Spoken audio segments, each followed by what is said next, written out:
pemaparan dari kegiatan Capansel PPKS 2024.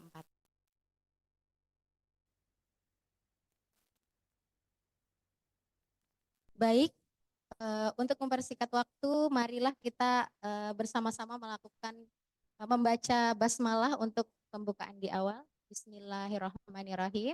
Acara selanjutnya adalah sambutan dari Rektor Universitas Mulia kepada Bapak Profesor Dr. Insinyur Muhammad Ahsin Rifai MSI. Kami persilakan.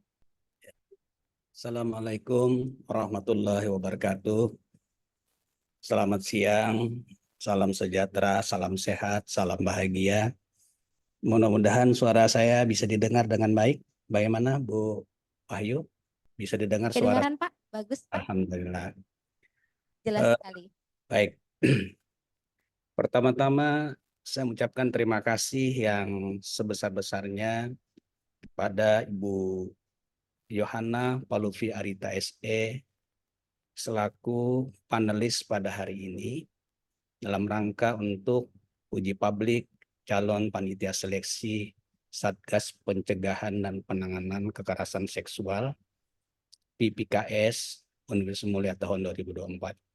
Terima kasih juga kepada moderator Ibu Wahyu, Nur Eskom dan Mkom, Eskom Mkom yang memandu acara pada hari ini.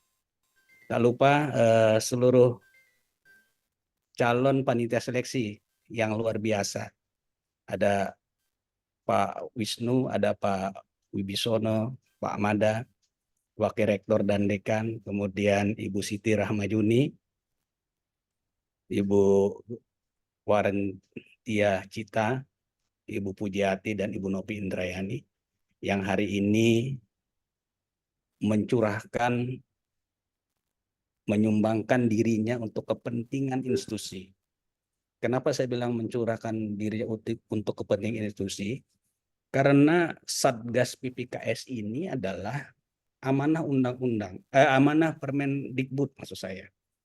Jadi pembentukan Satgas PPKS ini sudah diatur di dalam Permendikbudristek nomor 30 tahun 2021. Nah, jadi kesediaan para calon pansel seleksi menjadi bagian yang sangat penting bagi Universitas Mulia untuk nanti bisa menghasilkan Satgas PPKS. Bapak Ibu peserta uji publik ya, baik yang ada offline maupun yang online. Mengapa Satgas PPKS ini penting? Saya barusan mencoba melihat data ya di internet.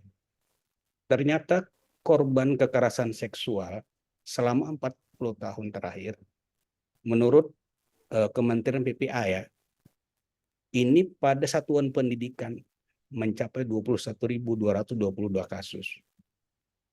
Tahun 2002, selama 4 tahun terakhir ya. Nah, kalau kita melihat data di pendidikan tinggi, ternyata tahun 2023 kurang lebih ada 115 kasus kekerasan seksual. Nah, oleh sebab itu, ya, maka ini tidak boleh kita biarkan. Ada tiga sebenarnya dosa besar ya di pendidikan tinggi, kalau kita boleh sebutkan dosa besar. Yang pertama itu adalah kekerasan seksual, kemudian yang kedua adalah perundungan, dan yang ketiga adalah toleransi. Ini sering terjadi di perguruan tinggi. Tetapi yang paling tinggi persentasenya itu adalah kekerasan seksual.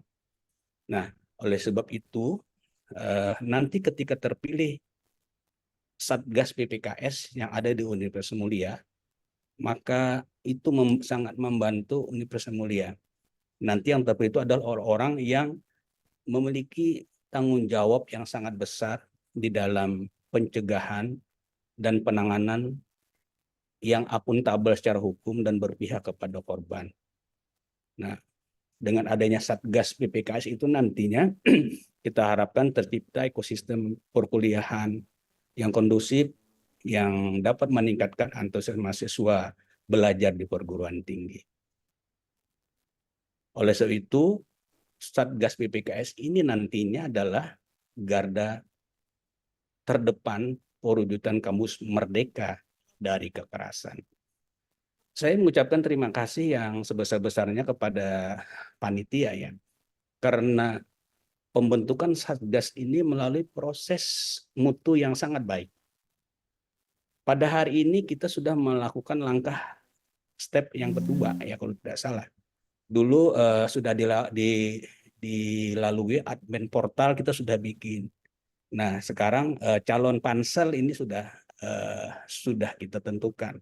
Nah, sekarang kita mencoba untuk melakukan uji publik terhadap calon pansel ini. Ya. Untuk menghasilkan satgas saja, ya, maka calon panselnya sudah dibikin transparan dan kredibel dan akuntabel. Nah, karena ini bukan main-main, ya. Pencegahan kekerasan seksual ini menjadi bagian yang menjadi prioritas di pendidikan tinggi saat ini. Nah, sekali lagi, mudah-mudahan pada hari ini ketujuh calon panitia seleksi Satgas bisa memberikan pemikiran-pemikirannya, persepsi-persepsinya tentang bagaimana penanganan dan pencegahan kekerasan seksual. Dan saya atas nama Rektor sekali lagi mengucapkan terima kasih kepada Ibu Yohana Palupi Arita yang hari ini menjadi panelis. Semoga acaranya pada hari ini sesuai dengan yang direncanakan, sehingga nanti ada hasil yang didapatkan untuk membentuk Satgas PPKS yang ada di Universitas Mulia. Semoga apa yang kita lakukan pada hari ini mendapat keberkahan dari Allah Subhanahu wa Ta'ala, sehingga nanti kampus kita menjadi kampus yang ramah terhadap kekerasan seksual di lingkungan perguruan tinggi. Demikian mungkin pengantar singkat yang dapat saya sampaikan. Mohon maaf jika ada hal-hal yang kurang berkenan. Saya akhiri dengan ucapan Assalamualaikum warahmatullahi wabarakatuh. Waalaikumsalam warahmatullahi wabarakatuh. Terima kasih kepada Profesor Dr. Insinyur Muhammad Ahsin Rifai MSI atas sambutannya. Baik, Bapak Ibu, acara selanjutnya adalah pengenalan panelis, karena pada hari ini kita akan melaksanakan uji coba dari pencegahan dan pembentukan Satgas Pencegahan dan Penanganan Kekerasan Seksual. Maka kami menghadirkan seorang aktivis wanita ya, bernama Ibu Yohana Palupi Arita SE, yang akan pertama-tama saya bacakan dulu biodata beliau dan rekam jejak beliau di dalam karir beliau selama ini.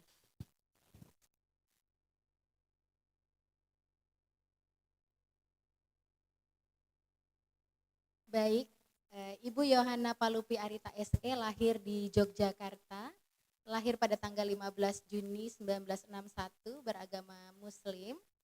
Riwayat pendidikan beliau SD di Stella Maria, Surabaya tahun 1973, SMP Asisia, Jakarta tahun 1976, SMA Tarakanita, Jakarta tahun 1980, dan beliau melanjutkan sarjana di Universitas Tridharma Balikpapan tahun 2000. Riwayat organisasi dari beliau, pertama beliau merupakan Ketua Himpunan Bank Swasta Nasional Kota Balikpapan, Ketua Majelis Taklim As-Sakinah Kota Balikpapan, Ketua Pemberantasan Penyakit Tuberkulosis Indonesia Kota Balikpapan, Penasehat PD Aisyah Kota Balikpapan, Ketua TPPKK Kota Balikpapan, Ketua Dekranasda Kota Balikpapan, Pembina Dharma Wanita Persatuan Balikpapan, Pembina Al-Hidayah Balikpapan, Pembina Gabungan Organisasi Wanita Balikpapan, Pembina Fatayah NU PSC Kota Balikpapan, dan Ketua Muslimat NU PC Kota Balikpapan, Ketua Tim Penggerak Pemberdayaan Kesejahteraan Keluarga, Ketua Dewan Kerajinan Nasional Indonesia Kota Balikpapan, Pembina Himpunan Pendidikan dan Tenaga Kependidikan Anak Usia Dini Indonesia atau HIMPAUDI Balikpapan, Bunda PAUD Kota Balikpapan, Ketua P2TP2A Kota Balikpapan, Pembina Badan Koordinasi Pendidikan Al-Quran dan Keluarga Sakinah Indonesia atau BKPAKSI Balikpapan. Pada hari ini beliau didampingi oleh Ibu Puji Bernarati, SH. Beliau Bendahara Majelis Hukum dan HAM Pimpinan Daerah Muhammadiyah Kota Balikpapan. Selamat datang Ibu. Beliau juga pernah menjadi pengurus P2TP2A Kota Balikpapan pada tahun 2015-2018. Berikut rekam jejak dari Ibu Yohana Palupi Arita yang mudah-mudahan bisa memberikan sumbangsih kepada pembentukan Satgas terutama dalam penilaian Capansel pada hari ini, nggih Bu. Baik, acara selanjutnya kita persilakan kepada Ibu Yohana Palupi Arita untuk memberikan sambutan sedikit ini Ibu.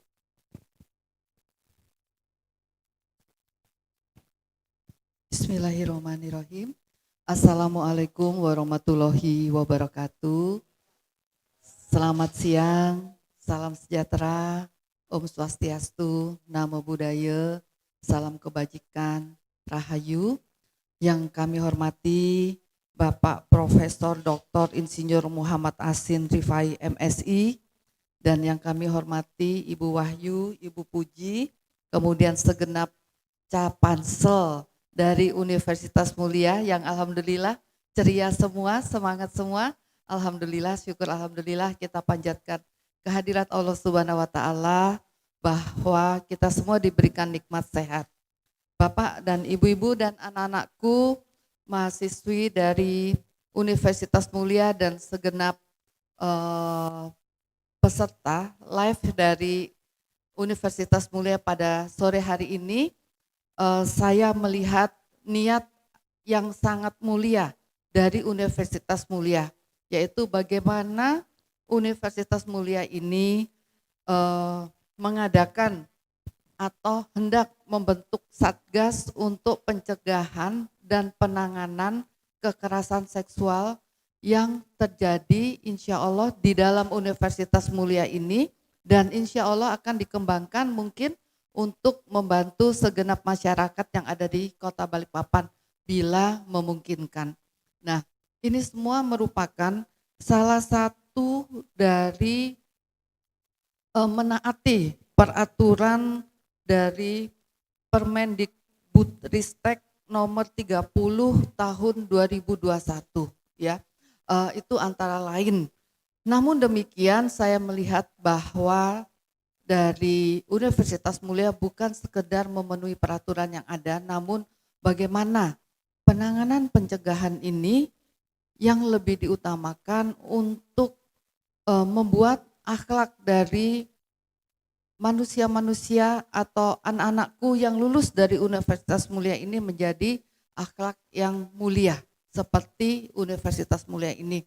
Oleh sebab itu saya sangat senang bahwa saya bisa hadir di tengah-tengah Bapak dan Ibu Capansel, walaupun terus terang saja ada sesuatu kekhawatiran dari saya, yaitu bahwa gelar saya itu tidak seperti atau tidak sepanjang ibu-ibu Capansel, tapi mudah-mudahan insya Allah dari pengalaman saya melayani masyarakat atau dari pengalaman umur saya ini yang lebih dahulu hadir di dunia ini dapat memberikan sedikit masukan tentunya yang harus disempurnakan oleh segenap Capansel dan nanti tim Satgas yang dibentuk Universitas Mulia ini.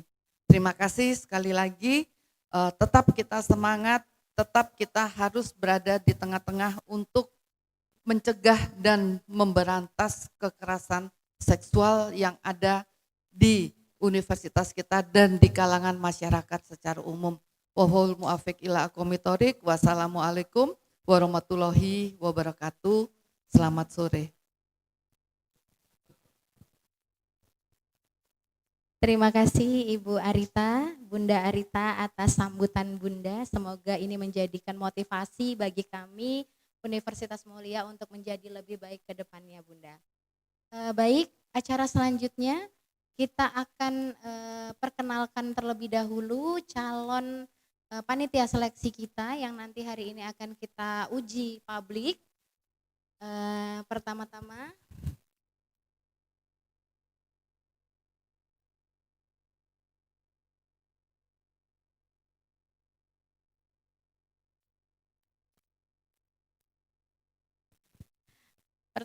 kita perkenalkan pada baris yang pertama ini ada Bapak Wisnu Hera Pamungkas STPNE.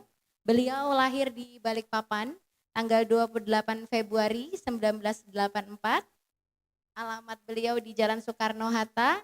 Pendidikan beliau Teknik Pertanian UGM Yogyakarta, Magister Teknologi Informasi UGM Yogyakarta. Beliau selama ini bekerja sebagai Wakil Ketua 3 Bidang Kemahasiswaan STIMIK Balikpapan pada periode 2012-2014, Wakil Ketua 2 Bidang Keuangan STIMIK Balikpapan 2014-2015, Wakil Ketua 1 Bidang Akademik STIMIK Balikpapan 2015-2018, Ketua STIMIK Balikpapan 2018-2019, Dekan Fakultas Ilmu Komputer Universitas Mulia 2019-2022, Wakil Rektor Bidang Sumber Daya 2021-2023, Wakil Rektor Bidang Akademik dan Sistem Informasi Universitas Mulia 2023 hingga saat ini. Bapak, mohon berdiri Bapak, sejenak Bapak. Perkenalkan Ibu panelis, ini adalah Bapak Wisnu Hera Pamungkas. Untuk capansel berikutnya, perkenalkan Bapak Yusuf Wibisono SEMTI. Beliau lahir di Trenggalek, lahir tanggal 1 Januari 1971, beragama Muslim, pendidikan beliau, beragama Islam. Pendidikan beliau Diploma in Informatik, Brawijaya University Malang, Degree in Economic, Universitas of 17 Agustus 1945 Samarinda, Master of Computer Science di kampus BINUS University Jakarta, Doctor of Computer Science University Malaysia Sarawak PhD. Ini Bapak sebagai kandidat PhD ya Pak. Kemudian riwayat profesi beliau adalah Vice Rector of University Resource di University Mulia University tahun 2023 hingga sekarang. Kemudian beliau juga pernah menjabat sebagai Vice Rector of Academic Affairs di tahun 2019-2023. Beliau juga pernah menjadi STIMIK Sentra Pendidikan Bisnis ya, Deputy Head of Academic Affairs di tahun 2012 sampai dengan 2019. Beliau juga pernah bekerja di Asia Pulp PULP and Paper. Mohon maaf kalau salah menyebut Bapak. Sinarmas Foresti sebagai Regional IT Manager. Kemudian beliau juga pernah bekerja di Hasco Group, PT Sumalindo Lestari Jaya sebagai IT Manager. Beliau juga pernah bekerja di Astra Group, PT Sumalindo Lestari Jaya sebagai Senior Programmer pada tahun 1993-2024. Kepada Bapak Yusuf Wibisono, mohon berdiri Bapak untuk memperkenalkan diri. Baik, terima kasih. Selanjutnya,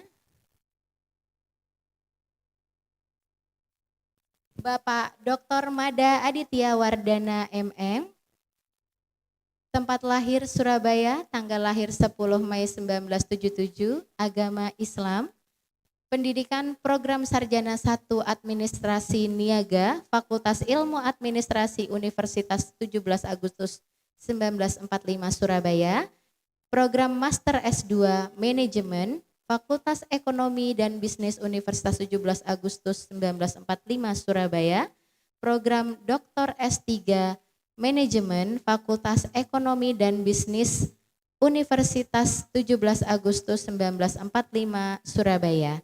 Riwayat profesi beliau sebagai Wakil Direktur 1 Bidang Akademi ASMI Balikpapan di tahun 2017, Ketua Program Studi Administrasi Perkantoran Universitas Mulia 2017-2018, Ketua Program Studi Manajemen Industri Universitas Mulia 2018-2021, Ketua Program Studi Farmasi 2022, Kepala Badan Penjaminan Mutu Universitas Mulia 2022, Dekan Fakultas Humaniora dan Kesehatan Universitas Mulia 2022 hingga sekarang. Mohon kepada Bapak Mada untuk bisa berdiri, Pak, memperkenalkan diri kepada panelis. Terima kasih. Selanjutnya, Ibu Warantia Cita-Citi, Sarjana Farmasi MSc, lahir pada tanggal 9 Desember 1988 di Balikpapan, beragama Islam, pendidikan Sarjana Farmasi Universitas Islam Indonesia tahun 2026 sampai dengan 2020, kemudian profesi apoteker Universitas Gadjah Mada, Magister Ilmu Farmasi Universitas Gadjah Mada. Riwayat profesi beliau adalah sebagai apoteker penanggung jawab apotek air putih di tahun 2013-2015, pernah menjadi guru farmasi SMKS Nusantara 2016-2019, sebagai ketua prodi farmasi Universitas Mulia 2019 sampai sekarang, dan saat ini beliau juga menjadi reviewer jurnal Sains dan Kesehatan 2022 sampai sekarang. Dimohon kepada Ibu Cita-Citi untuk berdiri, memperkenalkan diri kepada panelis. Terima kasih. Selanjutnya, Ibu Pujiati SEMM, tempat lahir Balikpapan, tanggal lahir 18 April 1974, agama Islam, pendidikan Universitas Mula Warman S2 tahun 2005, dan untuk S1 di tahun 98 di Universitas Balikpapan. Riwayat profesi beliau adalah sebagai Kepala Bagian Keuangan Yayasan, kemudian Kepala Biro Perpustakaan, Kepala Biro Kepegawaian, Kepala Biro Keuangan, Kepala Biro Bagian Administrasi Akademik, Wakil Dekan Fakultas Ekonomi, Ketua Program Studi Manajemen, Wakil Rektor 3 Bagian Kerjasama dan Kemahasiswaan 2016, Wakil Rektor 2 Bagian Keuangan dan SDM 2018, dan Ketua Program Studi Manajemen Ekonomi Fakultas Ekonomi Bisnis Universitas Mulia hingga sekarang. Kepada Ibu Puji, mohon untuk berdiri, memperkenalkan diri kepada panelis. Baik, selanjutnya. Ibu Novi Indrayani Eskom MMT, tempat lahir Samarinda, tanggal lahir 4 Januari 1987, beragama Islam.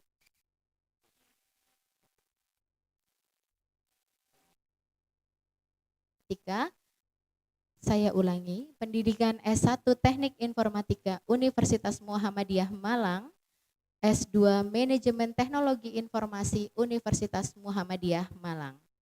Riwayat profesi beliau sebagai Sekretaris Jurusan Teknik Informatika Stikom di 2011, sebagai Sistem Analis pada PT Kamajaya Logistik, Sistem Analis Bapeko Surabaya, Ketua Program Studi Manajemen Informatika, dosen Universitas Mula Warman, dosen STIMIK Wicida, dosen Universitas Mulia, Ketua Program Studi Sistem Informasi D3, dan terakhir hingga saat ini beliau menjadi asesor sekolah Ban SM Provinsi Kalimantan Timur.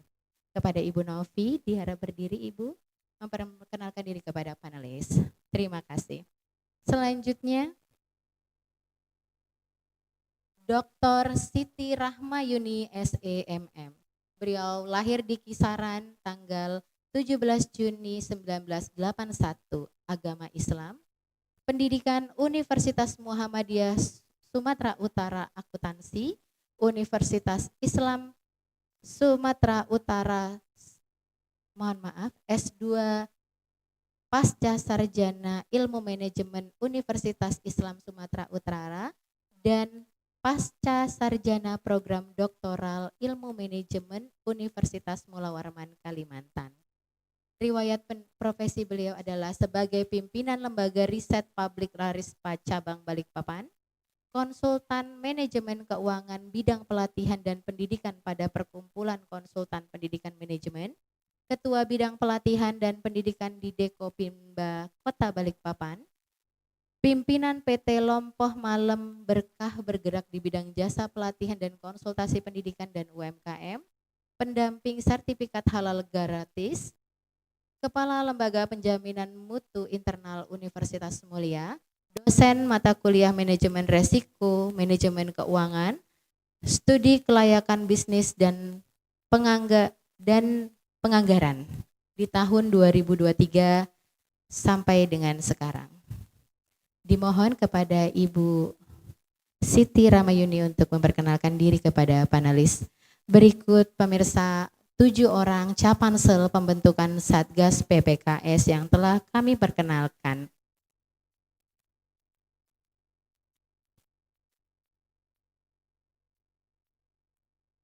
Untuk acara berikutnya yaitu adalah pemaparan Capansel sebagai bentuk memperkenalkan gagasan serta isu-isu tentang kekerasan seksual yang menjadi perhatian dalam rangka pembentukan PPKS serta urgensi terhadap pembentukan Satgas PPKS yang ada di lingkungan kampus.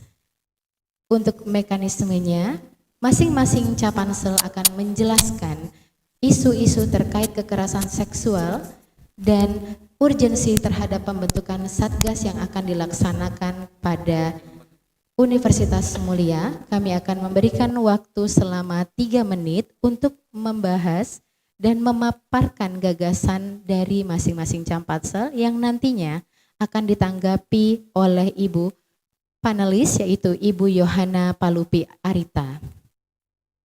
Kepada Capansel yang akan membahas lebih dulu, saya persilakan kepada Bapak Yusuf Wibisono. Kepada Bapak Yusuf Wibisono.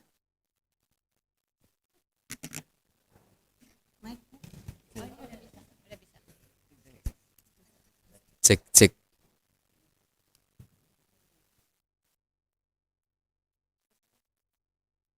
Cek, cek, cek. Cek, cek, cek. Oke. Terima kasih Bu Wahyu. Assalamualaikum warahmatullahi wabarakatuh. Yang kami hormati Ibu panelis, Bapak Ibu calon panitia seleksi, seluruh audiens yang ikut menyimak acara kami siang ini. Saya akan berusaha untuk disiplin 3 menit Bu maksimal ya. Oke, terima kasih. Yang pertama Bapak Ibu semua juga mungkin yang ikut secara online bahwa isu tentang kekerasan seksual ini sudah sangat luar biasa memprihatinkan. Kalau kita mencermati pemberitaan sudah cukup banyak terjadi, jadi bukan lagi wacana-wacana atau berita-berita rumor, tapi yang masuk sebagai kasus yang diakui di persidangan sudah cukup banyak. Bapak Ibu, atas dasar betapa kondisi ini sudah menjadi salah satu hal yang perlu diperhatikan oleh seluruh lapisan masyarakat termasuk perguruan tinggi, maka hal yang ingin kami sampaikan adalah yang pertama, perguruan tinggi wajib memberikan rasa aman untuk seluruh sivitas akademika, baik itu mahasiswa, dosen, tenaga kependidikan, harus memiliki rasa aman. Untuk itu maka kami akan menekankan pada 3 hal yang wajib kita lakukan. Ada 3 hal. Yang pertama adalah pemahaman dan kesadaran yang setara. Ini dengan berbagai sosialisasi, targetnya adalah bahwa kita semua sivitas akademika itu memiliki pemahaman dan persepsi yang sama tentang apa itu yang dimaksud dengan kekerasan seksual.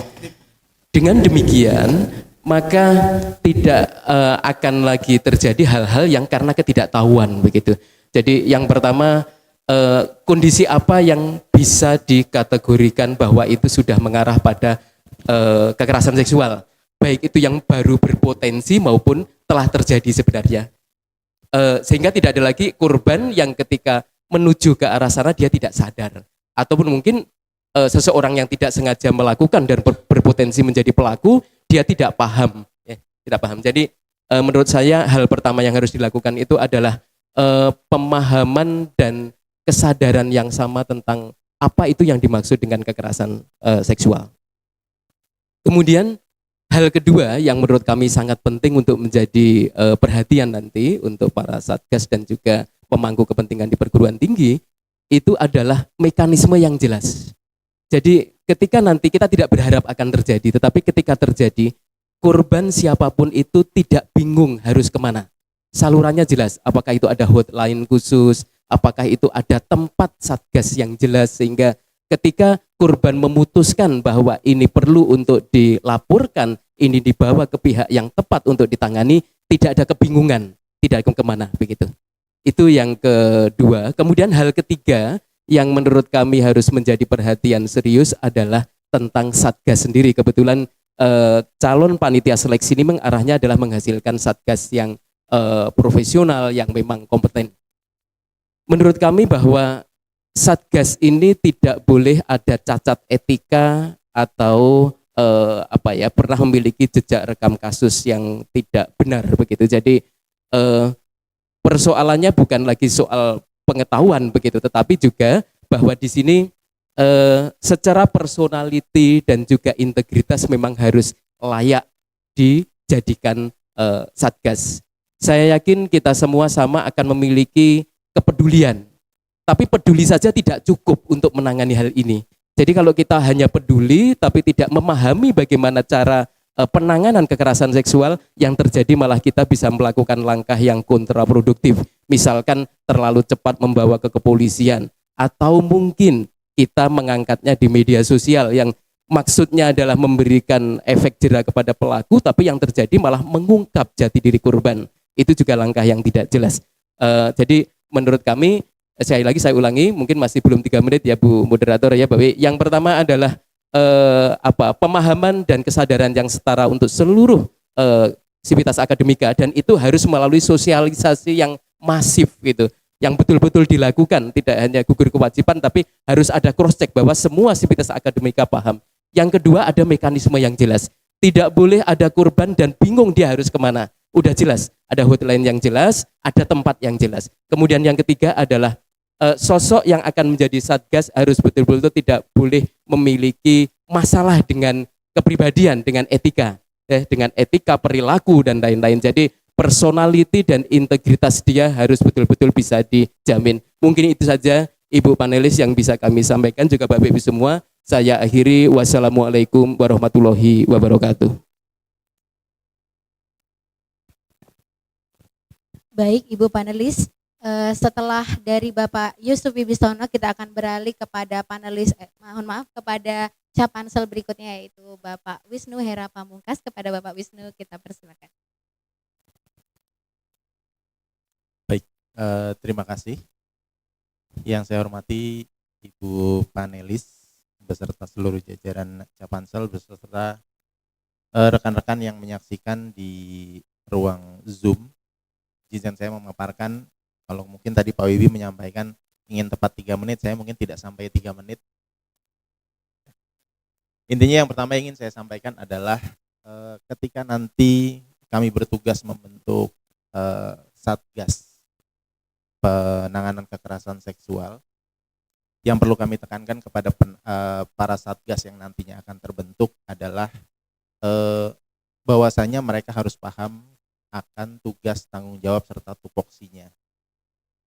Yang ingin saya tekankan terkait dengan tupoksi adalah bahwasanya Satgas bukan merupakan polisi, Satgas bukan merupakan hakim.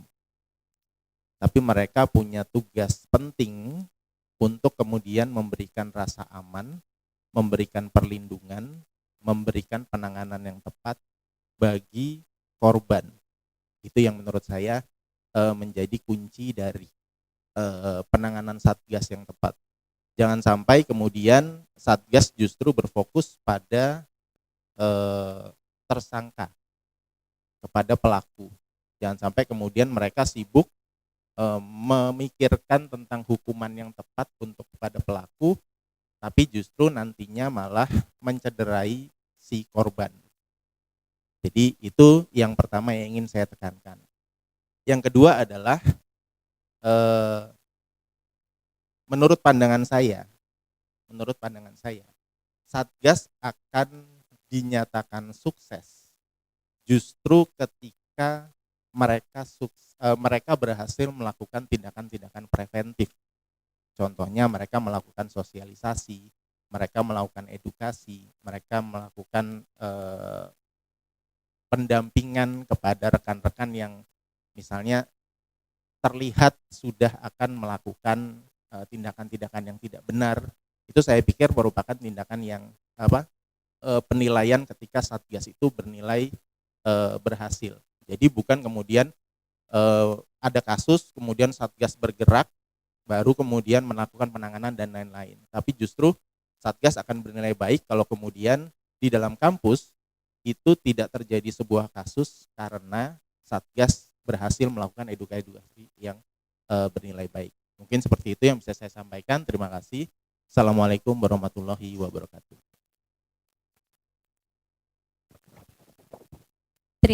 Terima kasih kepada Bapak Wisnu Hera Pamungkas. Kita beralih kepada Capansel berikutnya.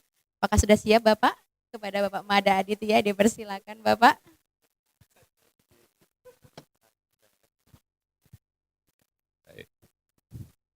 Bismillahirrahmanirrahim. Assalamualaikum warahmatullahi wabarakatuh.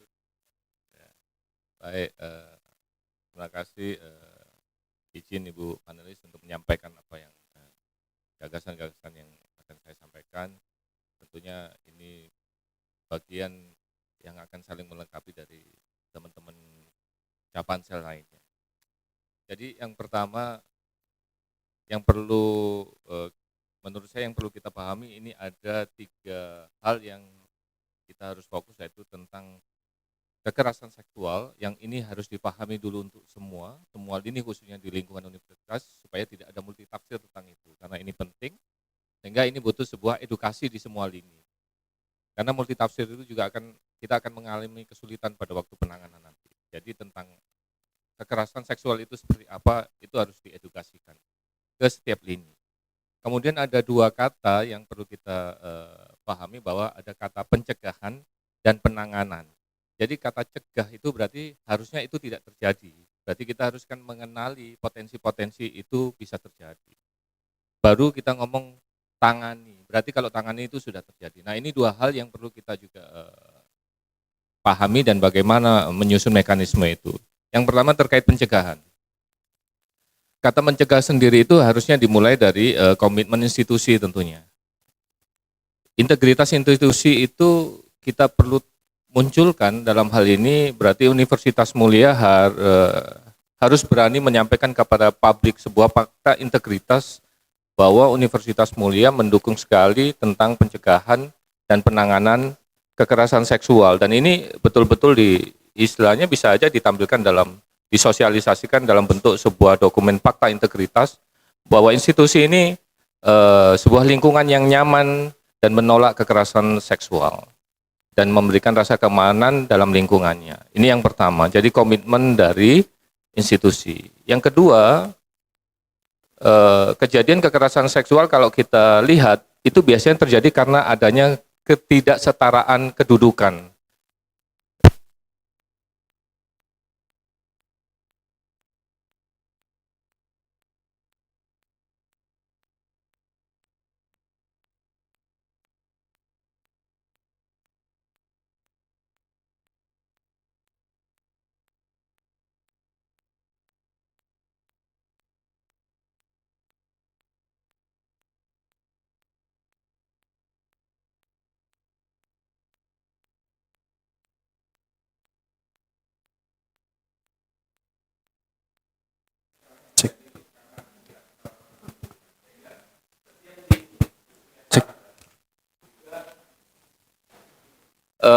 Harus bisa mengenali potensi itu untuk supaya bisa mencegah. Potensi-potensi seperti ini yang harus diedukasi khususnya kepada Satgas. Dan juga akhirnya kita juga bisa meminta selain komitmen fakta integritas institusi, bisa saja beberapa elemen di dalam kampus ini diminta juga fakta integritasnya untuk menegakkan anti kekerasan seksual. Misalkan dosen juga perlu, saya kira perlu membuat sebuah fakta integritas bahwa dosen berkomitmen juga untuk menolak kekerasan seksual, sehingga bisa saja selain institusi itu membuat fakta integritas menolak kekerasan seksual, dosen juga bisa membuat sebuah fakta integritas seperti itu. Dan ini sudah hal yang biasa dalam sebuah manajemen mutu yang harus ditampilkan di publik. Itu yang pertama. Yang kedua, Satgas sendiri setelah mengenal itu berarti dia menetapkan potensi-potensi yang terjadi seperti itu. Indikatornya tadi itu. Adanya ketidaksetaraan kedudukan itu biasanya berpotensi terjadinya kekerasan seksual, walaupun tidak selalu terjadi. Kata mencegah itu kan berarti kita harus mengenali dulu letaknya.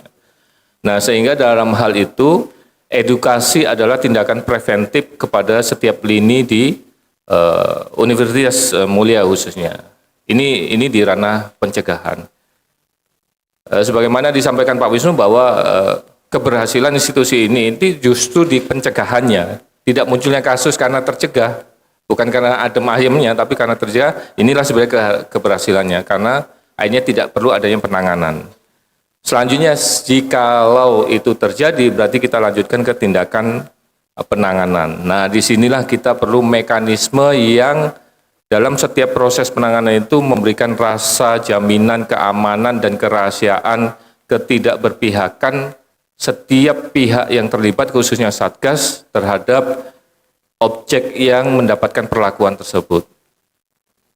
Saya kira sederhana seperti itu, tapi ini butuh komitmen dalam setiap lini dan kita betul-betul harus membedakan antara pencegahan dan penanganan.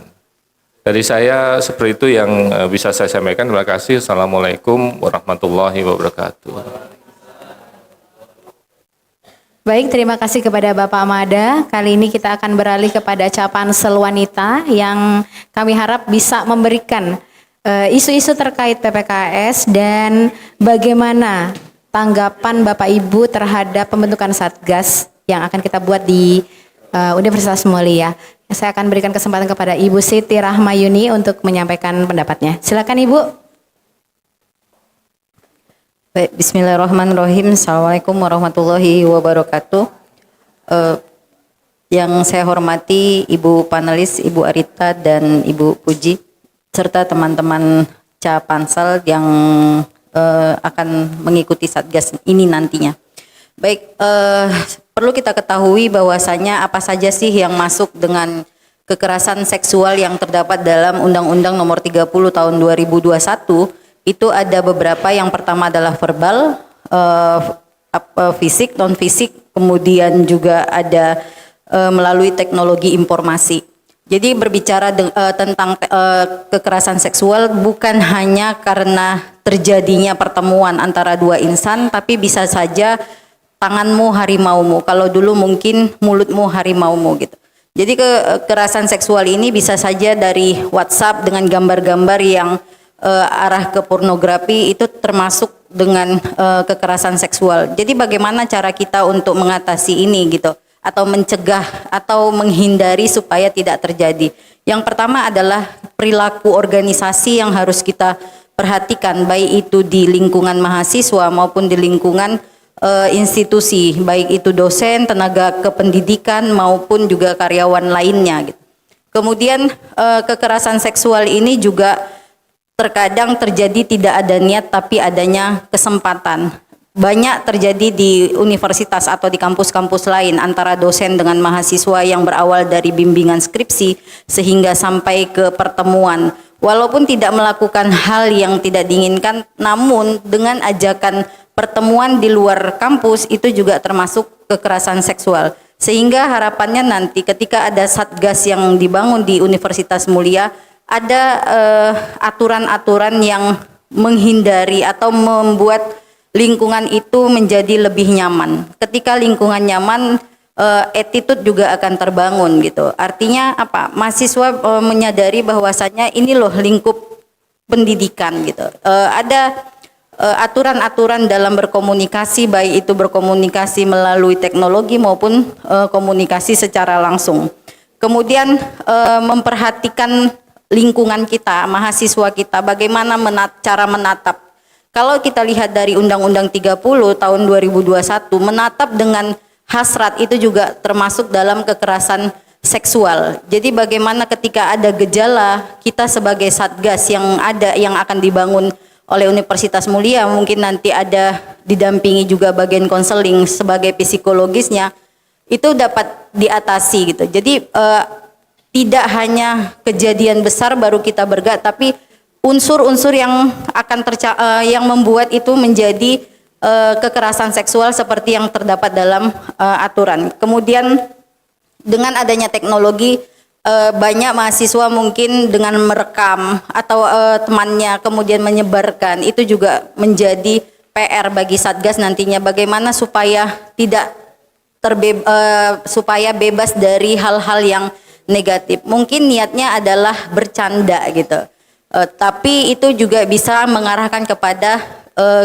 kekerasan seksual. Jadi harapannya nanti ketika ada Satgas di Universitas Mulia, hal-hal tentang edukasi tentang kekerasan seksual, tentang hal-hal yang mengarah kepada kepelecehan ataupun yang berkaitan dengan itu gitu, bisa dapat teratasi sebelum terjadi. Lebih baik menghindari daripada, istilahnya lebih baik mencegah daripada mengobati gitu. Harapannya seperti itu. Kemudian ada lagi seperti menggambar tubuh gitu. Walaupun niatnya adalah menggambar, terkadang juga teridentifikasi untuk arahnya kekerasan seksual. Jadi nanti dari adanya Satgas ini, tim mungkin ada lagi membentuk Satgas dari mahasiswa akan melihat gejala-gejala yang terjadi di lingkungan kampus ataupun di lingkungan mahasiswa, sehingga terkadang kekerasan seksual itu bukan hanya terjadi di kampus, tapi terjadi di lingkungan rumah, namun terbawa ke kampus, sehingga itu juga akan menjadi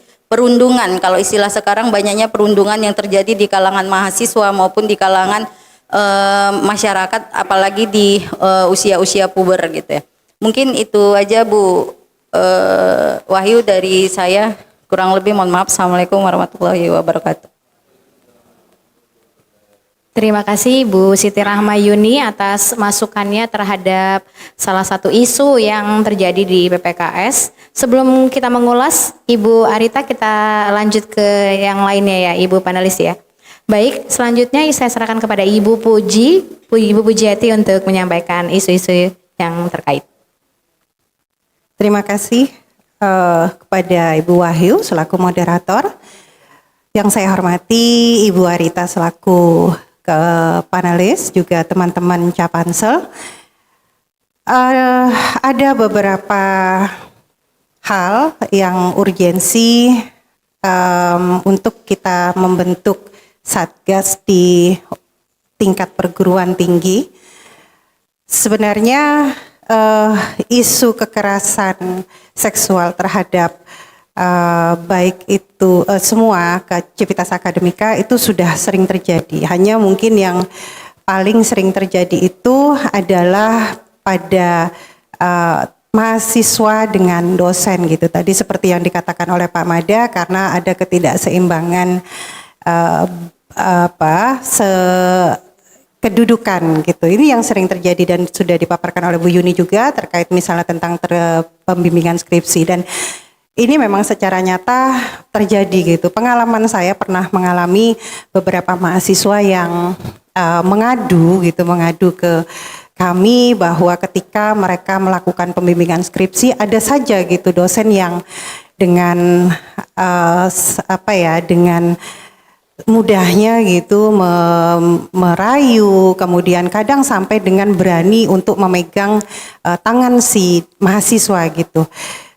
Kemudian juga seperti ini mahasiswa itu, jadi banyak mahasiswa yang mereka sebenarnya ingin mengadukan hal itu gitu, tapi mereka tidak tahu harus kemana mengadunya, karena dikhawatirkan ketika dia mengadu bisa saja justru dia yang tidak tidak diluluskan. Ini yang dikhawatirkan mahasiswa begitu. Sehingga ada dua kemungkinan, mahasiswa ini diam atau dia merasa malu kemudian dia mengadukan itu. Gitu. Kemudian juga mahasiswa yang tadi dia tidak tahu nih mau mengadunya kepada siapa. Nah, dengan adanya satgas yang akan dibentuk, ini akan memudahkan bagi siapa saja, bukan hanya mahasiswa, mungkin semua civitas civitas akademika yang ada di perguruan tinggi ini untuk bisa berkonsultasi terkait dengan apa yang mereka alami. Dan ini memang secara nyata sudah terjadi gitu dari dulu sebenarnya sampai dengan sekarang itu masih. Dan memang yang paling sering terjadi adalah hubungan antara dosen dan mahasiswa.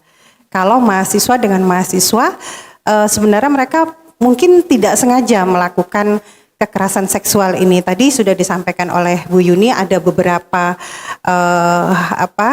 beberapa hal apa saja sih gitu yang menjadi yang termasuk di dalam kekerasan seksual ini. Nah, ini yang nantinya tugas dari Satgas untuk menyampaikan, mengedukasi kepada semua civitas di perguruan tinggi, di universitas, itu apa saja gitu. Sehingga jangan sampai juga ketika tanpa sengaja sebenarnya mereka melakukan itu, kemudian mereka dituntut bahwa itu menjadi kekerasan seksual. Seperti itu.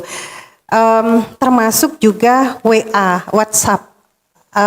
Ketika ada pengalaman yang pernah juga saya dapati, seorang mahasiswa yang WA atau mengirimkan pesan kepada si dosen, mahasiswi mengirimkan pesan kepada si dosen laki-laki gitu, intinya minta untuk proses pembimbingan, kemudian dijawablah oleh si dosen, boleh bimbingannya mau di mana gitu.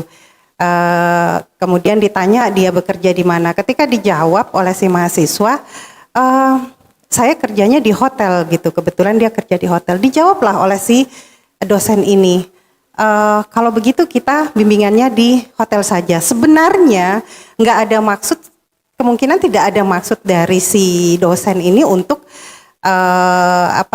menyampaikan hal-hal yang lain gitu, bermaksud melecehkan, tidak.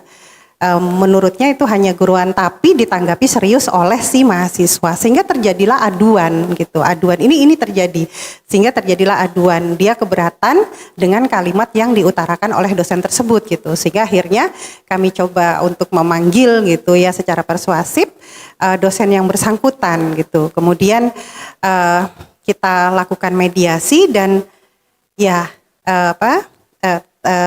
diambil damai dengan jalan damai. Awalnya mau dilaporkan. Nah, hal-hal yang seperti ini gitu yang mungkin masih belum banyak kita sendiri itu mengetahui tadi beberapa hal yang termasuk kekerasan seksualitas ini ya. Sehingga perlu edukasi dari Satgas yang ada di universitas. Demikian, terima kasih.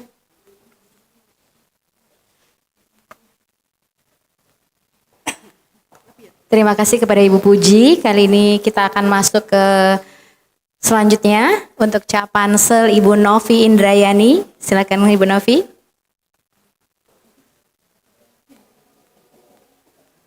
Assalamualaikum warahmatullahi wabarakatuh. Terima kasih waktunya Bu Wahyu. Luar biasa sekali teman-teman saya tadi sudah menjabarkan banyak hal. Ini saya ingin menyampaikan terkait penanganan terhadap dampaknya.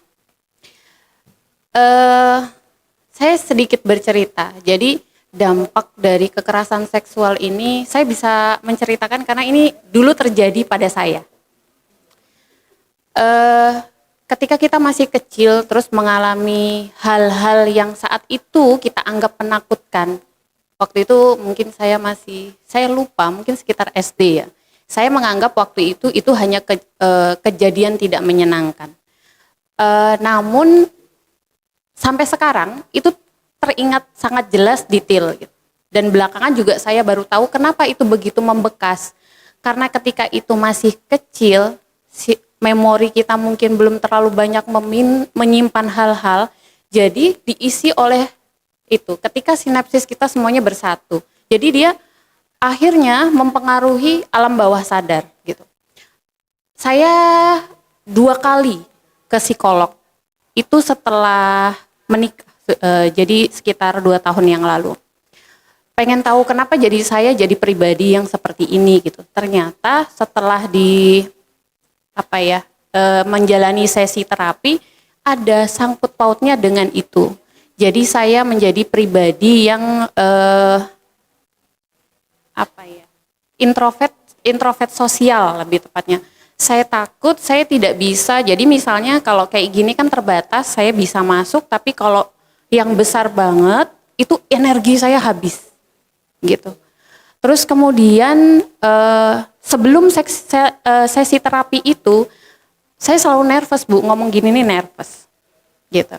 Jadi ketika saya sudah tahu penyebabnya itu, kemudian saya berpikir yang saya anggap itu dulu hanya bentuk ini orang jahat gitu kan. Ternyata dampaknya tuh sebegitu besar ke kehidupan saya. Bahkan mungkin saya tuh akhirnya berpikir, mungkin kalau saya tidak pernah mengalami hal itu, mungkin saya bisa jadi orang yang lebih lagi sekarang gitu. Jadi ketika saya diminta untuk mengikuti ambil bagian dalam proses pembentukan ini, Satgas ini, saya tertarik. Kenapa? Saya ingin fokus ke pemulihannya Bu. Jadi pendampingan psikologisnya itu harus betul-betul diperhatikan. Jadi kita pendekatannya itu ya kita harus menggunakan tenaga ahli psikolog yang memang benar-benar mengerti bagaimana mengetahui itu menyembuhkan lah. Karena yaitu kejadian dari SD berpengaruh sampai saya berkeluarga gitu. Jadi jangan sampai ada banyak bibit-bibit unggul yang akhirnya tidak keluar gitu ya, potensi-potensi unggul yang tidak keluar karena kejadian seperti ini gitu. Itu aja Bu. Jadi harapan saya dengan Satgas ini, di samping pencegahan terus dan lain-lain, kita pikirkan penanganan dari dampak karena kita fokus kepada korbannya. Begitu terjadi korbannya kita openi gitu. Gitu Bu. Terima kasih atas waktunya Bu Wahyu.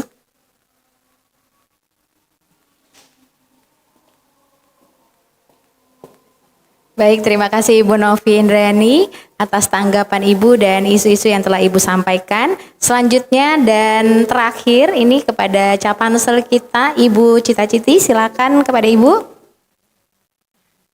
Bismillahirrahmanirrahim. Assalamualaikum warahmatullahi wabarakatuh. Dari bertujuh saya terakhir dan kebetulan kayaknya saya paling muda di deretan ini. Jadi bukan iya. Kayaknya seperti itu. Beda setahun aja. Ya setidaknya terakhir bukan berarti tidak penting ya Bu ya. Oke. Mungkin dari teman-teman Capansel 6 orang lainnya telah menyampaikan atau memaparkan poin-poin penting yang harus atau dipahami oleh seorang Satgas atau beberapa orang Satgas. Saya belum tahu bagaimana prosedur jumlah Satgas yang akan dibentuk, tetapi memang kita harus sebelum kita membentuk Satgas, minimal kita harus paham dulu apa yang kita mau, sehingga setelah kita memahami apa yang kita mau dengan membentuk Satgas, tujuannya apa, maka kita akan siap dengan poin-poin untuk menangani korban. Karena secara yang telah beberapa hal yang saya baca itu, kalau untuk PPKS itu memang kita fokus terhadap korban, mulai dari pencegahan trauma dari secara mental ataupun fisik, terus bagaimana mendorong korban itu berani untuk mengungkapkan atau mengubah stigma bahwa mengungkapkan kejadian atau trauma yang mereka alami kepada orang terpercaya, minimal orang terpercaya, bahwa itu hal yang normal. Jadi bukan hal yang tabu untuk menyampaikan kejadian yang dialami. Itu juga perlu dipahami oleh tim Satgas. Dan juga kalau mungkin beberapa orang yang menyampaikan tadi kekerasan seksual mungkin banyak terjadi di lawan jenis ya Bu ya. Tetapi saat ini nggak cuman lawan jenis Bu, diskriminasi juga masuk dalam kekerasan seksual. Kenapa? Karena ada merasa superior, rasa superior itu yang sehingga membuat lawan atau salah satu pihak itu merasa terdiskriminasi, terasa terbebani, terasa mungkin dalam pandangan orang itu hal biasa, tetapi itu bisa membuat mental lawan main atau salah satu pihak itu berbekas Bu. Jadi muncul ada tidak pede, tidak mampu bersosialisasi, tidak mampu mengeksplor kemampuan diri, dan itu juga termasuk salah satu kekerasan seksual, termasuk menyepelekan sesuatu hal yang dianggap biasa. Ya, terus selain itu mungkin Satgas juga dalam pembentukan Satgas kita juga harus paham bagaimana mempersiapkan kerjasama dengan instansi terkait agar memudahkan korban dalam melaporkan kejadian-kejadian yang mungkin dialami oleh sekitar ataupun korban tersebut. Dan juga harus tahu bagaimana harus siap untuk memberikan sanksi serta mendorong untuk korban melapor di Satgas di Universitas Mulia. Mungkin hal-hal itu saja yang dari 6 tadi saya melengkapinya. Mungkin hal itu aja. Sekian dari paparan saya. Assalamualaikum warahmatullahi wabarakatuh.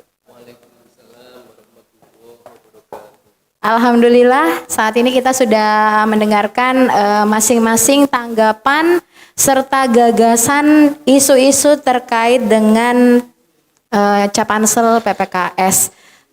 Mungkin sebelum kita masuk ke dalam pertanyaan, saya akan sedikit mengulas tentang apa saja yang telah disampaikan Ibu, karena ini sudah kita masuk ke dalam sesi tanya jawab dari panelis terhadap calon panitia seleksi. Yang pertama Bu, saya akan bacakan secara keseluruhan dari Bapak Yusuf Bibisono.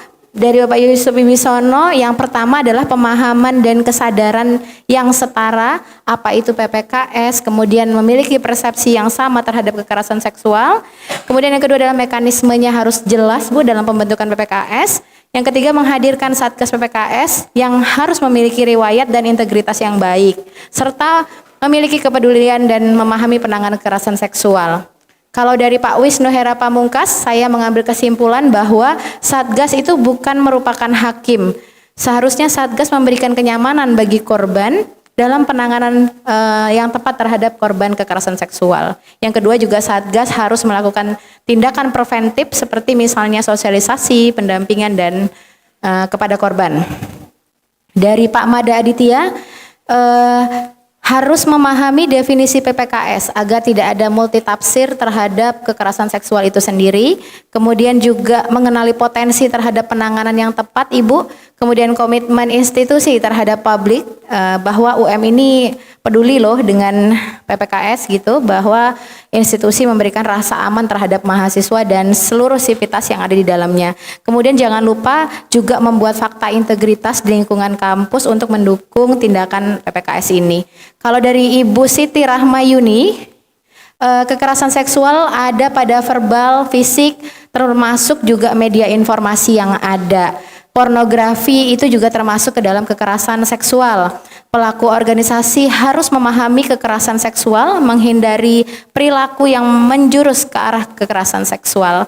Kemudian membuat peraturan-peraturan dalam menjaga agar lingkungan kampus itu tetap nyaman terhadap korban. Kemudian menatap, merupakan kekerasan seksual juga menjadi bagian yang harus saling bekerja sama antara pihak konseling yang ada di Universitas Mulia. Penggunaan media sosial juga harus disosialisasikan agar menghindari ke arah kekerasan seksual. Selanjutnya dari Ibu Pujiati yang saya dapat ambil kesimpulan adalah beberapa hal urgensi dalam membentuk Satgas di perguruan tinggi ini adalah untuk menghindari terjadinya kekerasan seksual di lingkungan kampus. Satgas itu juga bisa menjadi tempat atau wadah pengaduan terhadap korban kekerasan seksual. Dengan adanya Satgas itu akan memudahkan bagi para korban untuk melakukan konsultasi yang dialami oleh korban tentang kekerasan seksual itu sendiri. Di sini Ibu Puji mengambil contoh tindakan antara mahasiswa, dosen, dan sivitas universitas. Kemudian selanjutnya Ibu Novi Indrayani, di sini Ibu Novi Indrayani memberikan tambahan yang sangat baik, yakni adalah bagaimana penanganan terhadap dampak yang terjadi dari kekerasan seksual itu sendiri. Pertama, menghindari korban mengalami masalah-masalah kepribadian, kemudian harus ada pendampingan yang baik terhadap korban, serta mempersiapkan tenaga ahli, psikolog atau sejenisnya dalam hal penanganan kekerasan seksual yang lebih profesional ya Ibu Novi. Kemudian juga harus lebih fokus terhadap penanganan korban kekerasan seksual.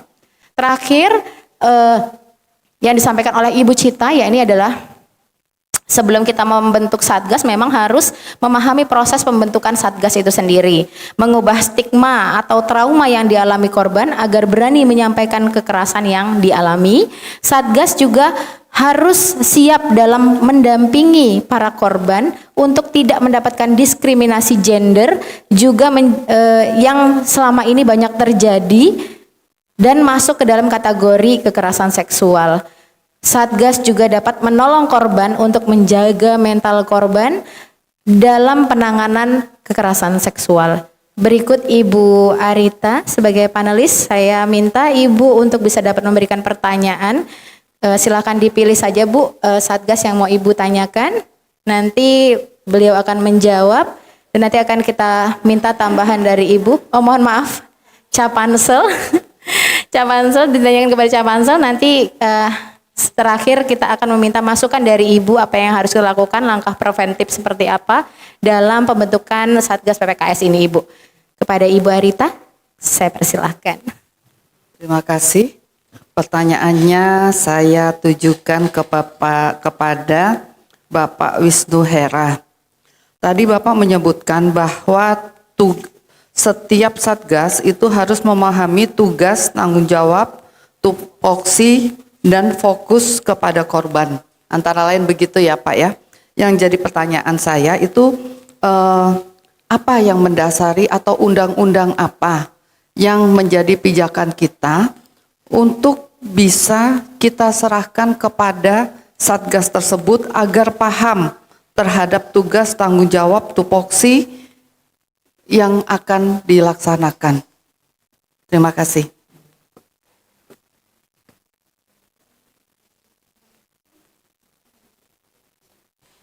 Baik, silakan kepada Bapak Wisnu Hera Pamungkas dijawab Bapak. Baik, terima kasih Ibu Arita. Dari Kementerian sudah mengeluarkan Permen nomor 30 tahun 2021, di mana di dalamnya terdapat panduan jelas terkait dengan pencegahan dan penanganan kekerasan seksual. Jadi di dalam aturan tersebut jelas dari judulnya saja itu sudah sangat jelas Bu ya, bahwasanya concern dari sebuah Satgas adalah mencegah terlebih dahulu. Jadi kalau kemudian tidak ada tindakan pencegahan yang kemudian dilakukan dengan Satgas tapi hanya berfokus kepada penanganan, saya pikir ada tugas yang miss dari sebuah Satgas. Jadi makanya tadi kenapa kemudian saya fokus kepada bagaimana Satgas yang dianggap berhasil, Satgas yang dianggap baik adalah sebuah satuan tugas yang kemudian berhasil membuat agar kasus kekerasan seksual yang ada di kampus itu mungkin zero case. Jadi nggak ada temuan bahwasanya di kampus tersebut terjadi kekerasan seksual. Karena mereka berhasil melakukan pencegahan dengan adanya misal seperti sosialisasi setiap bulannya atau membuat sebuah talk show terkait dengan kasus-kasus kekerasan seksual sehingga membangun awareness baik itu kepada mahasiswa, kemudian kepada dosen, kepada tenaga pendidik bahwasanya mungkin maksud mereka bukan melakukan kekerasan seksual, tapi ternyata tindakan yang mereka lakukan itu merupakan sebuah bibit-bibit yang bisa mengarah ke kekerasan seksual. Terkadang kan kita misalnya suka bercanda sama temen kita, kalau orang sekarang bilang ada body shaming, dulu kan kita anggapnya bahwasanya hal tersebut merupakan hal yang kemudian biasa lah. Saya ngejek, apa gitu misalnya. Nah, ini yang kemudian terkadang karena kita sudah terbiasa dengan teman, kita tidak menganggap bahwa itu merupakan sebuah bibit-bibit yang mengarah kepada kekerasan seksual. Hal seperti ini yang kemudian menjadi tugas besar kepada Satgas untuk menjelaskan, untuk memberikan pemahaman kepada seluruh sivitas akademika, merujuk pada permen yang kemudian sudah ada tersebut, bahwasanya pencegahan itu merupakan sebuah tindakan yang lebih baik dibandingkan penanganan yang nantinya dilakukan atas kejadian. Mungkin seperti itu, terima kasih. Assalamualaikum warahmatullahi wabarakatuh.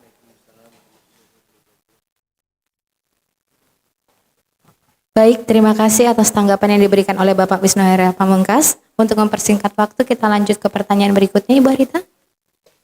Terima kasih. Pertanyaan berikutnya saya tanyakan kembali kepada Pak Yusuf Wibisono. Ada 3 hal wajib tadi untuk menjadi Satgas dari kekerasan seksual yang Bapak sampaikan. Yang pertama, pemahaman yang setara. Mungkin itu bisa melalui sosialisasi dalam berbagai bentuk, baik media sosial, tatap muka, ataupun budaya kampus ya. Budaya kampus kan kalau di setiap perusahaan pasti punya corporate culture ya Pak. Kalau di kampus harusnya juga mempunyai budaya kampus. Nah, itu saya sudah bisa memahami. Cuman yang mekanisme yang jelas nanti bisa diatur bagaimana workflow-nya, penanganan baik itu pencegahan maupun penanganannya. Kemudian yang tadi Bapak sebutkan personality Satgas. Nah, personality ini tentunya setiap Satgas mempunyai kelebihan dan kekurangan. Karena setiap manusia mempunyai kelebihan dan kekurangan. Nah, untuk menjadi Satgas ini, personality yang seperti apa Pak yang dibutuhkan? Baik itu untuk penanganan maupun untuk baik itu pencegahan maupun untuk penanganan. Itu yang ingin, karena ini sangat penting Pak. Personality Satgas ini menurut saya sangat penting untuk memberikan rasa aman, nyaman, dan kepercayaan. Yang penting itu adalah kepercayaan untuk bisa mendapatkan respon positif atau respon tindak lanjut. Demikian Pak, terima kasih. Baik, saya persilahkan kepada Bapak Yusuf Wibisono untuk menanggapi. Bapak, silakan. Baik, terima kasih pertanyaannya Ibu. Yang pertama sekali, Ibu, nanti dari berbagai kandidat Satgas yang akan kami seleksi, yang akan kami lihat adalah bahwa dari rekam jejak harus bersih, itu yang pertama. Gitu. Dari rekam jejak, dan itu tentu kami memiliki itu di bank datanya HRD. Jadi rekam jejak bersih. Yang kedua, personality seperti apa? Kalau dalam persepsi saya adalah yang pertama bahwa kita tidak sekedar butuh orang baik yang peduli, tidak cukup. Tapi seperti begini, kalau orang baik tapi kita tahu bahwa orangnya gampang latah, gampang berbagi berita ke orang lain, gampang ngumpul sana sini tanpa sadar, merasa bangga kalau punya rahasia terus ngasih tahu orang lain akan memuji dia, kok tahu begitu. Orang seperti itu bagi saya tidak cocok untuk menjadi Satgas. Satgas harus paham betul bagaimana menjaga kerahasiaan, memberikan kenyamanan, dan itu tidak sekedar diucapkan. Korban yang dihadapi oleh Satgas, si korban ini harus merasa betul bahwa dia ketemu orang yang tepat.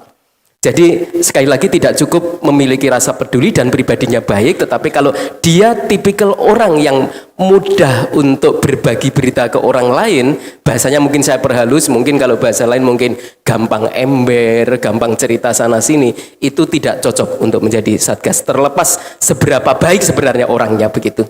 Yang kedua bahwa orang ini juga tidak boleh baperan gitu Bu.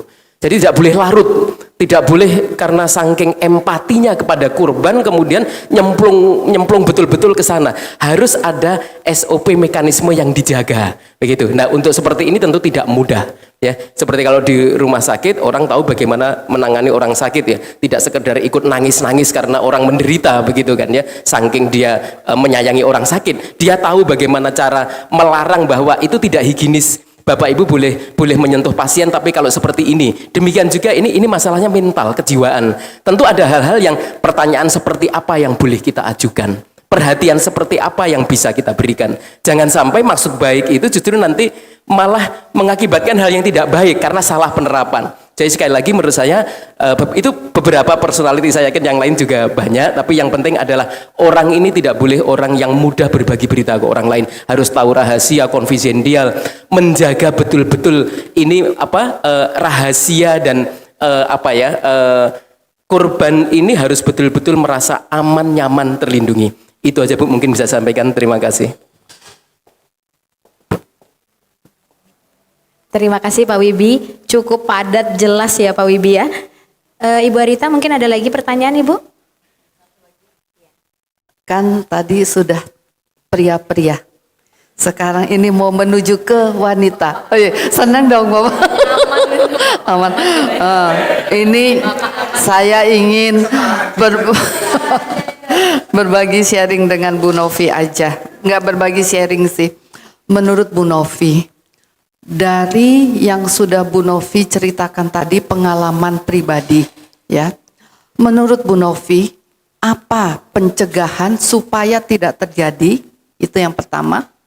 Pencegahan apa yang harus Satgas lakukan, ya kan? Kemudian yang kedua itu adalah kalau itu sampai kepada penanganan, bidang-bidang apa saja atau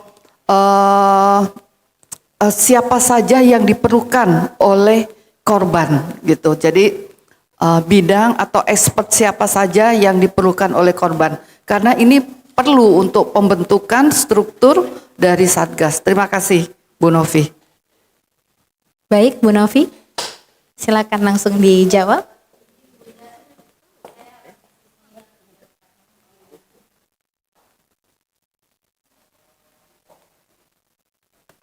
Oke, terima kasih Bu Arita. Terkait pencegahan, kalau itu memang terjadi pada anak-anak, memang kita harus memberikan pemahaman kepada orang tua ya dalam hal ini, mungkin ya pemahamannya mulai dari sekarang sejak mereka belum punya anak ya, bahwa ketika di tempat-tempat umum kita itu harus lebih ekstra memperhatikan anak-anak kita, gitu. Jadi harus diberitahu ada orang asing itu tidak boleh dekat, diajak bicara misalnya gitu. Jadi diajak bicara oleh orang asing itu harus menghubungi orang tua terlebih dahulu gitu. Karena jika itu adalah anak kecil, perlindungan terhadap anak kecil. Jadi kita memang harus memberikan dari sekarang, mensosialisasikan bagaimana kita harus bersikap. Kalau misalnya itu kita sendiri, berarti kita harus menjaga jarak dengan orang asing. Yang ini bukan berarti karena saya tadi introvert ya, tapi betul-betul orang asing itu kita tidak tahu apa yang dia inginkan dari kita gitu. Jadi tiba-tiba ada yang so asik gitu, apalagi dalam tanda kutip misalnya lawan jenis gitu kan, itu perlu diwaspadai. Dan ketika kita sudah paham, nanti untuk anak-anak kita juga harus memberikan pemahaman ke mereka bahwa ketika di tempat-tempat umum, bahkan sekarang kan udah mulai ya di lingkungan dalam rumah aja sangat mungkin itu terjadi gitu. Jadi kita harus ngasih tahu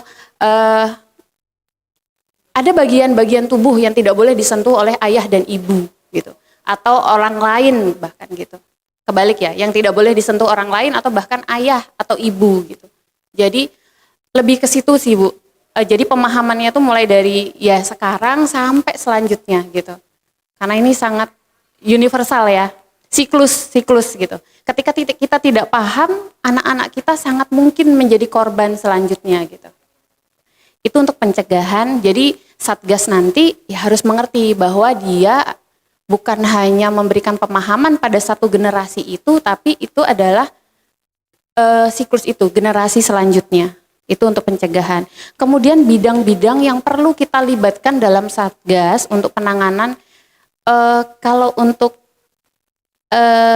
pelaku kan tadi kita nggak boleh jadi hakim ya, itu udah ada badannya sendiri. Kalau kita fokus ke korban, kita kalau ke psikolog independen ya pasti ya, tapi mungkin secara lembaga mungkin kita bisa bekerja sama dengan di tingkat pemerintah kota kan ada apa sih namanya? Nah, iya, P3K, Perlindungan Perempuan dan Anak gitu. Terus kemudian pasti nanti dari lembaga tersebut juga sudah memiliki tenaga-tenaga profesional. Saya pernah berkunjung sekali yang di Marta Dinata kalau nggak salah, sekitar situ ya. Nah, jadi di situ luar biasa. Jadi begitu ada aduan, saya pernah mendampingi sekali Bu. Jadi begitu ada ibu yang mengadukan tentang anaknya, itu betul-betul ditemui oleh profesional, menggalinya juga enggak yang gimana-gimana. Jadi betul-betul mengikuti alur, kan kondisi mentalnya sangat ini ya. Jadi betul-betul sabar sekali. Jadi ya kalau memang dalam waktu tidak bisa serta-merta Satgas itu diambil misalnya, oh ya kita harus hire psikolog misalnya. Misalnya tidak bisa, kita bisa bekerja sama dengan lembaga-lembaga yang udah ada sebelumnya gitu. Itu aja Bu dari saya. Terima kasih. Terima kasih kepada Ibu Novi atas tanggapannya. Baik Bapak Ibu, tadi pertanyaan yang diberikan kepada Ibu Novi merupakan pertanyaan yang terakhir dari Ibu Arita, nggih Bu ya. Jadi setelah ini kami mohon Ibu Arita dapat memberikan masukan Ibu terhadap kegiatan kita pada hari ini di uji publik Capansel pembentukan PPKS Universitas Mulia. Apa yang harus ditambahkan mungkin atau masukan-masukan apa yang menjadi acuan kami dalam membentuk PPKS di lingkungan universitas Ibu. Dipersilakan Ibu. Terima kasih. Assalamualaikum warahmatullahi wabarakatuh. Bapak dan Ibu Capansel yang saya hormati, terus terang saya kagum atas pemahaman Bapak dan Ibu semua, baik itu secara pengalaman ataupun pengetahuan yang Bapak Ibu dalami. Dan di dalam kesempatan ini sekali lagi saya mohon maaf saya tidak menggurui karena terus terang secara keilmuan pastinya Bapak dan Ibu lebih pandai daripada saya, tetapi siapa tahu pengalaman saya 7 tahun di P2T P2A ini bisa saya bagikan. Itu jadi yang pertama Bapak dan Ibu, tentunya kekerasan pencegahan kekerasan seksual itu bukan saja harus pada mahasiswa, tetapi itu bisa merupakan dampak daripada saat anak-anak gitu. Sehingga mahasiswa itu mungkin hanya dampak dari masa kecilnya gitu. Jadi memang suka tidak suka, mau tidak mau kita harus mendefinisikan apa sih yang dimaksud dengan kekerasan, karena terus terang banyak juga anak yang tidak tahu bahwa telah dilakukan kekerasan karena perilaku tersebut dilakukan secara masif sehingga sang anak merasa bahwa itu memang benar gitu. Nah seperti itu. Kemudian untuk penanganan itu memang harus seperti yang tadi disampaikan bahwa harus kita harus fokus apa sih yang namanya kekerasan. Kemudian kita berikan definisi yang jelas sehingga membuka nuansa mereka bahwa yang kita terima atau yang akan kita terima itu merupakan suatu kekerasan. Itu definisinya harus jelas. Kemudian di dalam pembentukan tim ini selain tadi penanganan tim ini juga harus diisi oleh orang-orang yang mempunyai integritas yang tinggi baik kepada manusia ataupun kepada perguruan tinggi ini, kepada kampus ini gitu ya. Jadi bagaimana kita mempunyai integritas yang tinggi baik kepada korban, pelaku ataupun kepada university ini. Nah, atau kampus ini. Tentunya kampus sudah mempunyai budaya kampus. Apakah sudah disosialisasikan secara masif kepada segenap baik mahasiswa maupun pendidiknya maupun karyawannya. Karena yang namanya kekerasan seksual itu justru berada dengan orang-orang yang dekat dengan kita, ya. Jadi siapapun yang ada di kampus ini, baik itu dari tingkat cleaning service sampai ke tingkat mohon maaf yang tertinggi, itu tetap harus menjaga budaya yang ada di kampus ini khususnya untuk kekerasan seksual. Kemudian yang tidak kalah pentingnya, itu kita harus melihat hasil kerja kita setelah berlangsung atau sebelum berlangsung, itu kita lihat bagaimana sih kondisi yang akan kita jalanin itu bisa melalui survei, ya. Kita adakan surveinya mungkin survei tertutup dengan menggunakan hotline. Jadi kita tahu nih kondisi kita sekarang seperti ini. Setelah kita lakukan penanganan dan setelah kita lakukan pencegahan dan penanganan, apakah semakin meningkat ataupun semakin lebih baik, ya? Karena terus terang saya harus mengakui bahwa kampus itu merupakan dampak dari Permendikbud, Pak. Gitu, karena sebetulnya Permendikbud itu sudah dibentuk dari tingkat PAUD sampai ke tingkat pendidikan menengah gitu. Jadi kampus itu merupakan salah satu muara, ya, gitu. Jadi seperti itu. Nah, kemudian buat hotline ini hanya orang-orang tertentu yang bisa mengakses, tidak bisa walaupun itu terbentuk satgas, tetapi sangat tidak bisa semuanya akan membuka hotline ini. Dan perlu diketahui oleh semua satgas bahwa ada beberapa hal yang itu sangat private dan confidential yang tidak semua satgas itu harus tahu. Nantinya mungkin hanya ketua umum, ketua harian atau pelaksana pun juga tidak perlu tahu kadang-kadang kasusnya seperti apa, gitu. Karena pelaksana di sini seperti salah satu contoh saya ini Ibu Puji, ya, pada saat kami menangani kasus yang berskala nasional itu kami hanya dengan orang-orang terbatas, dan kalau harus mengantar korban itu ya sudah mengantar korban saja, gitu. Jadi bukan tahu kasus secara keseluruhannya, sehingga memang satgas ini memang betul-betul harus orang yang punya integritas terhadap manusia, ya, juga punya integritas terhadap kampus ini, terhadap perguruan tinggi ini, gitu. Jangan sampai, ya. Betul seperti yang dikatakan Pak Wibi tadi. Orang yang suka cerita atau tidak sadar cerita itu sampai membuka, karena ini kita mempertahankan nama kampus kita. Bukan berarti kita menutupi, ya, kita proses, tapi kalau tidak perlu diekspos, gitu, ya. Jadi seperti itu. Kalau pelaku monggo silahkan, ya kan, tapi memang kita harus punya integritas, ya, untuk kampus ini. Demikian, terima kasih. Assalamualaikum warahmatullahi wabarakatuh. Terima kasih kepada Ibu Arita, terima kasih juga kepada Capansel. Ada banyak sekali pelajaran yang bisa kita dapatkan, terutama dalam uji publik pembentukan Capansel PPKS pada hari ini. Salah satunya adalah bagaimana kita menyikapi atau bagaimana kita dapat mempertahankan budaya kampus yang harus dijaga dari perilaku kekerasan seksual itu sendiri.